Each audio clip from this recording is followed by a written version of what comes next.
Good morning, good afternoon, good night, whatever time it is where you're at. This is Silver Busters here, coming at you with another video. And today's topic is the Silver Massacre, the Silver Raid that was scheduled for yesterday at this point to honor the 10th anniversary of the blatant short selling of the silver market 10 years ago by the big banks, JP Morgan and the like, who entered into the market and caused a $6.50 cascade in the price of the market. We're looking here at Turd Ferguson's site, and he has been on top of this since then. I've been around since then, and I remember those dark days when I was kind of crawling back up out of a bad financial situation myself. Finally had a little bit of money in my pocket and made my, I guess my worst purchase in silver. Tried to catch the falling knife and ended up buying some silver at $35. And now we've worked our way all the way back up to that point, and I never let go of that $35 silver. And I have to remember, because I was always thinking, it's like, well, yeah, I would have liked to have timed that better if I could have, but at the end of the day, it doesn't really matter, because we kind of know where the ultimate endpoint is. We know that this sort of pattern with a fiat currency can't be sustained. It just can't keep going on the way it's going on. And if it does keep going on the way it's going on, it's just going to end up exactly like all the other fiat currencies in history, with the fiat currency ultimately going to zero and people using it to heat their homes or have to weigh out bills instead of counting bills, because there's just way too many of them. And this is basically just the collapse of the economy and the default of debts by other means. And so as I go through this, I just want everybody to keep their eyes on that prize, the long focus. None of the fundamentals has changed, regardless of what happens today or in the coming days. I mean, we usually don't see any price movement on Saturday, so I may come and do, or Sunday during the day, I may come back at 6 o'clock and do a little brief update here when we see the market open on Sunday for Asian trading. Usually it's around 6 o'clock my time. It may be a little different now with the time changes. But I was here back then. I was here for the raid back, I mean the informal raid, I guess you want to say, the weekend near the end of January, I believe, this year, when we had the price spike up towards $30 and then come back down mysteriously. The whole point of these price movements is when you see these prices go up and down and you look at the trading patterns, that when people are selling silver, it does not appear to be an investor trying to maximize the value of their purchase, right? When you see these sells, because no one would go and try to find the most thinly traded part of the day and dump their entire position in order to knock down the price to as low of a price as possible, when there's the fewest number of potential clients there who might want to pick up their product. No, if they were really trying to invest and make money, you would see a very different selling pattern. You would see, selling occur in chunks, and it would occur in chunks during the highest volume periods of time in order to try to minimize the downward movement of the price so that they can maximize their profit. And so basically what that allows us to deduce is that the people controlling these markets are really unconcerned with making the best investment possible. They are actively managing the price, essentially in a quasi-governmental kind of role, that their job here is to not make money for themselves or their clients. It's to keep gold and silver, and particularly silver because it's a much smaller market and it's prone to much larger moves, within a certain trading range, as to not excite the public and bring knowledge of this to the public so that they can come and jump on the bandwagon and flee out of the declining fiat currencies. Because we have had unprecedented levels of money printing during the pandemic, and this is, the 2008 levels of money printing were bad enough. And even before that, our level of government debt that we were accruing back during Bush and even starting with Clinton, Clinton had to play all sorts of shenanigans and had a split Congress that pretty much forced with all the accounting shenanigans they could, a balanced budget. But you still had, tremendous amounts of debt increased overall during those years. And so really it's been a joke. And I remember going back, maybe being a 10-year-old kid, watching the 92 election, barely being politically aware and listening to Ross Perot sitting in front of some charts, pointing to the national debt and saying, we can't keep on going on this way. And he was right then, and of course 10-year-olds don't get to vote, and there's all sorts of shenanigans with him running as a third-party candidate and dropping out and coming back in and splitting the vote and arguments like that. And I've kind of, I'm wondering if maybe the political system was as corrupt then as it is now, or if it's gotten worse. It's really hard to judge. It may take a historian 50 years from now or 100 years from now, completely removed from the situation, to be able to judge those kind of situations. But basically, this is where we are, ladies and gentlemen. We're at the 10-year mark from one of those major events where they monkey hammered the price down of silver $6.50, basically at government command. And this is our response to it. 10 years on, we're catching more of a mainstream movement. This is Wallstreet Silver on Reddit. If you haven't checked it out yet, get on Wallstreet Silver.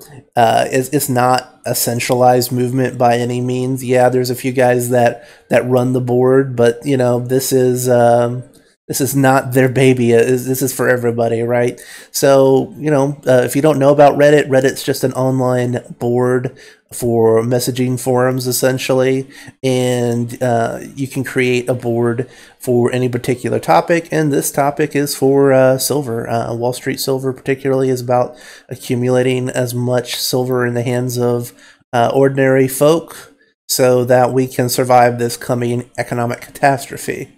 So if you haven't checked it out already, Wallstreet Silver on Reddit would be my recommendation. Community is growing huge. This is a relatively new community, and it's already up over 66,000 people.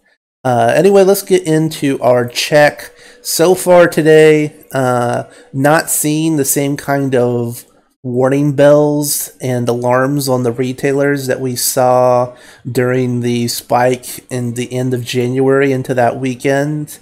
Maybe the whole market has shifted and people are more mentally prepared. I don't think demand is down compared to that time, but maybe people are inventorying more and stocking up more and being better prepared, or just that the lag time has kind of been built in, or that the warning signs weren't benefiting them.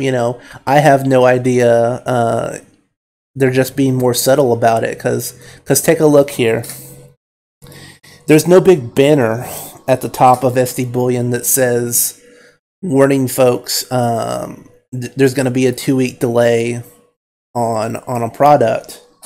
But when I get in here into the nitty gritty and I have to actually hover over, this is when I see the 16-day delay on this product, a very common product. And if I go over here, there's a week delay. So I don't know if, and most of the rest of these are out. I don't think that the delays are gone or that the demand is down. I just think these bullion dealerships have declared a new normal, essentially. That the big warning flashing headlines about 2-week delays on product are gone because they realized maintaining that level of hysteria just wasn't good for their business, would be my guess. Because looks like here, at least for these two products, the delay is still on. And this is like one of the most commonly available items that you'll see in the silver market, generic 1 ounce rounds, right? So I guess they're just being way more subdued about it. They're just trying to collect as many orders as possible, and maybe the headlines of long delays were scaring people away, and now we just get simple little notifications that if you're not looking for them, you can miss them. Now, let's see if that's a pattern, right? If I go here to the secondary market for Ampex, which is another big retailer, one of the biggest. This is just a generic 1 ounce round. If we go and look to add it to a cart, what are we going to see here?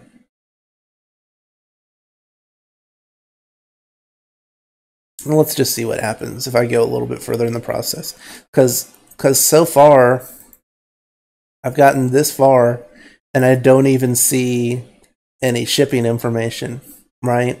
So if there's a delay on this product, it's not going to show me up front on Ampex. I mean, this isn't prove it, but I don't really feel comfortable logging in and going all the way in to do a deep dive. Maybe we'll do that in the future if this kind of pattern continues. But there's zero indication of what kind of delivery time we might expect on here. There's no banner up at the top that we saw in those past months from Ampex about the 1 ounce rounds. So still in supply. Pricing wise, you know, 4, 5, 5.5 for low quantities, 5 and change, you know, essentially. So pricing wise, the premium is still there. It doesn't seem to have meaningfully changed much. If we go over to JM Bullion, they say they're in stock. Premium is roughly in the same kind of ballpark as the other options that we've been looking at. Again, this says ships within 1 day of business being cleared. So maybe JM's on top of it, or the JM is bucking this trend, or maybe we need to give up on that narrative and say it's just more spotty in terms of supply here, because it seems like there's certain products that are available to ship immediately, which appears to be the case here at JM Bullion. So no supply shortage, apparently. If we go on to Silver Gold Bull, again, premiums about in the same ballpark, maybe a little bit nicer over here, but you're maybe getting a mixed lot here if you do that. Now JM's spot seems to be a little bit higher. Maybe that is why they are still in supply, because at $31.21 for a tube, yeah, they're basically at the same price as Ampex. So maybe it's just at the lower premiums. I mean, that's only a dime difference here, though. So I don't know how far to take that out, because if you, it looks like over here, if you pay a little bit more, pay the 50 cents per round higher to get a buffalo instead of a random design, you're getting it quicker over here. So we're kind of splitting hairs here, but it looks like the bottom line is you have to keep your eyes open. The whole banner, widespread, limited supply seems to be over. And you can find stuff. It's still at an elevated premium, and but it's available. But you have to keep your eyes open for the individual pricing delays, because it may not be just blatantly out there over the category everywhere. It might not be a blanket assessment saying, oh my God, we have so many orders, we can't handle this. It's going to be an extra 10 days to process your order. That's not what we're getting right now. It seems like, at least in certain places, you're able to immediately get product. So immediate effect doesn't seem to have completely soaked up the retail supply. Like I said, though, there are ways of masking or hiding that, or just pushing the delays. Because as a businessman, as a person in business, it doesn't do you any good to put an advisory up at the top of the website that says, hey, it's going to be a 2-week delay for the product.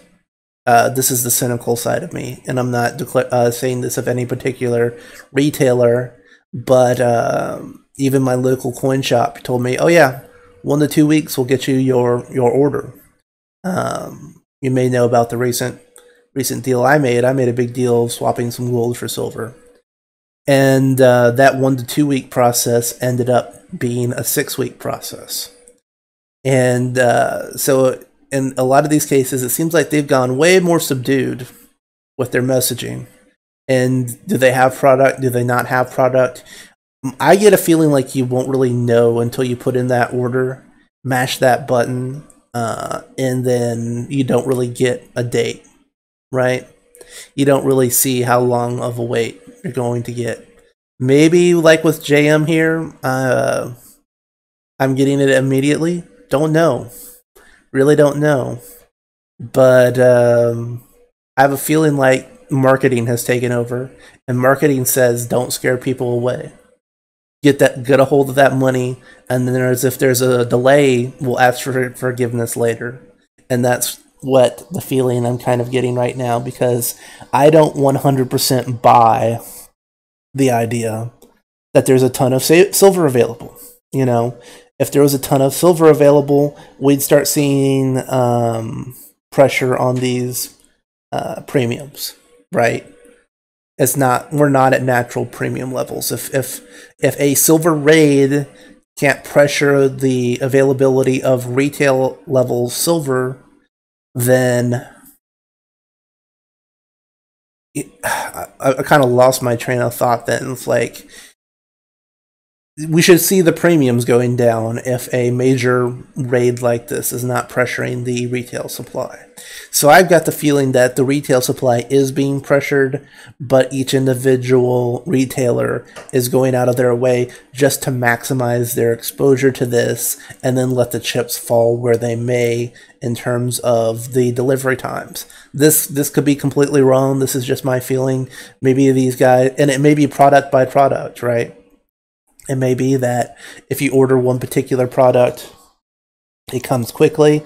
If you order from another supplier or another mint, you may get stuck with a lengthy delay.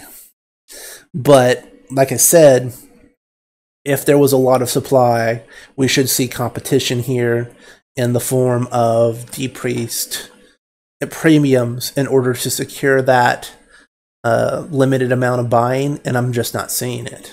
I'm thinking marketing has taken over at these places, and marketing says, do not put the big warning banner at the top of your website that says, hey, it's going to be 2 weeks to ship your stuff to you, because they're just going to go to the next retailer or the next place and see who can get it to them faster. And honestly, I don't think anybody has the heads up overall. Maybe on an individual product somebody has the heads up, but I think overall in the silver market, we're seeing the same pressure pushed along at the same level. So that's been kind of my update this week. I just wanted to go see what the aftermath of the silver massacre, the silver raid, the silver May Day event, what the aftermath was looking like. I think we have got into a new level here. We have sunk to a new level of warfare, right? Sun Tzu, that where all warfare is deception, right?